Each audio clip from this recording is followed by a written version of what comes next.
Bismillahirrahmanirrahim. Assalamualaikum warahmatullahi wabarakatuh. First of all, let me introduce myself first. My name is Muhammad Faiz Alwafi. I'm from Introduction Sociolinguistic class. So today I would like to explain my understanding entitled Linguistic Imperialism. So let's get started. So based on my understanding, many of the basic terms used in analysis of language and imperialism are ideologically loaded.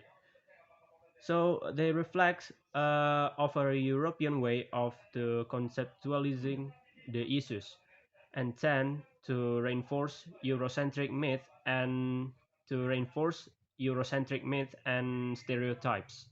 It is therefore imperative to clarify a few central terms before the proceeding to the theoretical analysis and historical narrative. Many Eurocentric concepts confirm to the pattern of how racism is affirmed, namely by means of self-exaltation on the part of the dominant group, which creates an idealistic image of itself. Um, that's the first point. And the second point, the devaluation of dominant group, the suppression and stagnation of its culture, institution, lifestyles, and ideas. And the third point, there is a systematic rationalization of relationship between both groups, always favorable to the dominant group. Two of the most central labels in colonialist culture mythology are tribu and dialect. As we know that both of them express the way the dominant group differentiates itself from and stigmatize the dominant group. They therefore form part of an essentially racist ideology. So as we know that the rule is that we are a nation with a language, whereas there are tribes and dialects. This has applied irrespective of the numbers involved.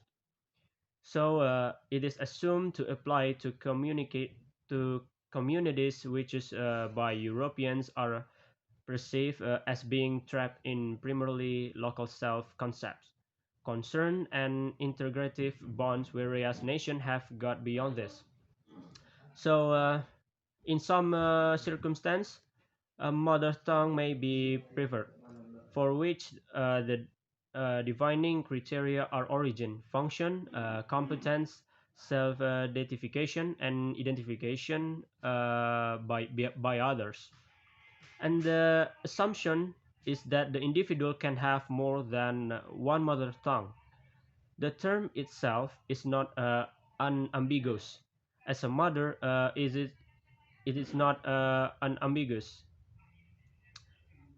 I'm sorry, as a mother tongue may be the language of the biological mother of or father, or a local vehicular language.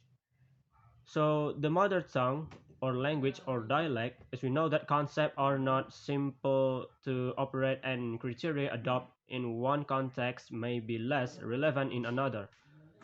In the Nigerian Reverse Readers project, it was decided that the single most determining factor in determining what is to be language from the point of view of the project is a expressed feeling of a group of people that is constitutes a distinct and internally coherent linguistic community. So although the acceptable internal coherence differs widely from one area to another, this criterion has the virtue of focusing of the self-identification of the people in question. Vernacular is another loaded term.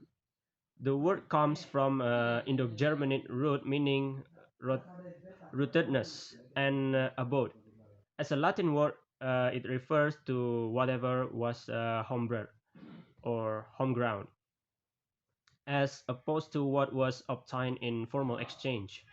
Vernacular is now generally used, both of this in its technical sense and in popular speech to mean a localized non-standard or substandard language in contrast to a literary.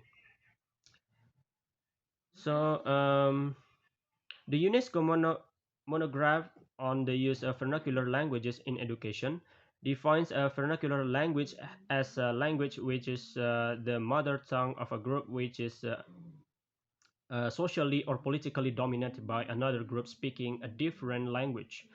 So we do not consider the language of a minority in one country as a vernacular if it is an official language in another country.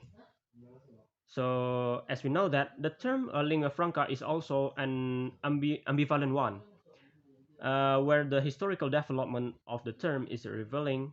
Uh, the term is now frequently applied to dominant international languages, which happen to be the former colonial language, for instance, English as the lingua franca of the international scientific contact. In colonial times, by contrast, English and French were placed at the apex of a linguistic hierarchy and the vernaculars at the bottom, while lingua franca was restricted to dominant African languages. So that's all from me. I'm so sorry for my mistakes. Assalamualaikum warahmatullahi wabarakatuh.